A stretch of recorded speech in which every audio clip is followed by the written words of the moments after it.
Mais avant cela, Emmanuel Navon, vous nous accompagnez, vous êtes professeur de sciences politiques. On vient d'entendre Antoine Mariotti. C'est vrai que Benyamin Netanyahou n'a pas eu le choix, il a dû convoquer ce scrutin anticipé.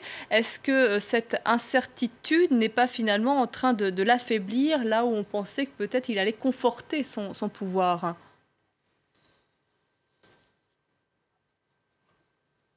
D'abord, il avait le choix. Netanyahou a décidé d'avancer les élections avec l'accord de ses partenaires coalitionnels parce qu'il voulait préempter la décision du procureur général sur ces affaires de corruption. Or, le procureur général a publié ses conclusions au mois de février, donc avant même les élections, contrairement à ce qu'espérait Netanyahou. Mais ce qui s'est avéré, c'est que la publication des recommandations du procureur général qui sont assez graves, il faut bien le dire, sur ces affaires de corruption, eh bien, n'a pas porté atteinte au parti du Premier ministre, je dirais presque au contraire, dans la mesure où son électorat s'est soudé autour de lui. Mais encore une fois, d'après les résultats partiels que nous avons ce soir, le parti de Benny Gantz aurait plusieurs députés d'avance sur le Likoud, mais le Likoud aurait plus de facilité à former une coalition.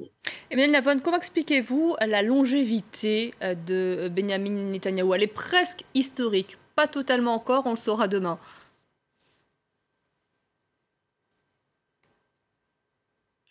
Effectivement, contrairement à ses prédécesseurs, Netanyahou a réussi à se maintenir au pouvoir pendant 10 années consécutives dans un système parlementaire où nous avons la proportionnelle intégrale, où il est très difficile de se maintenir au pouvoir, de maintenir des coalitions.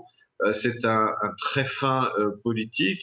Et puis surtout, il a capitalisé sur, finalement, je dirais, l'effondrement du processus d'Oslo et sur le fait que, contrairement à ce que les partis de gauche affirmaient toutes ces années, à savoir qu'Israël ne pourra pas progresser sur la scène internationale et économiquement sans un accord de paix avec les Palestiniens et sans l'établissement d'un État palestinien, eh bien Netanyahou a, contrairement à, je dirais, démontré que cette théorie est tout simplement fausse, puisque sous son leadership, eh bien Israël a progressé sur le plan international et économique en dépit de l'absence d'une solution avec les Palestiniens. Je dirais qu'il a capitalisé politiquement là-dessus et puis, bien entendu, sa capacité à éliminer toute concurrence au sein du Likoud.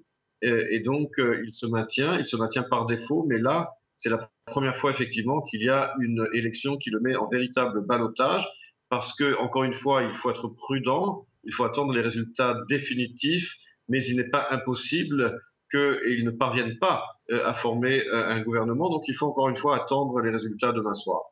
Je vous remercie beaucoup, Emmanuel Navon, pour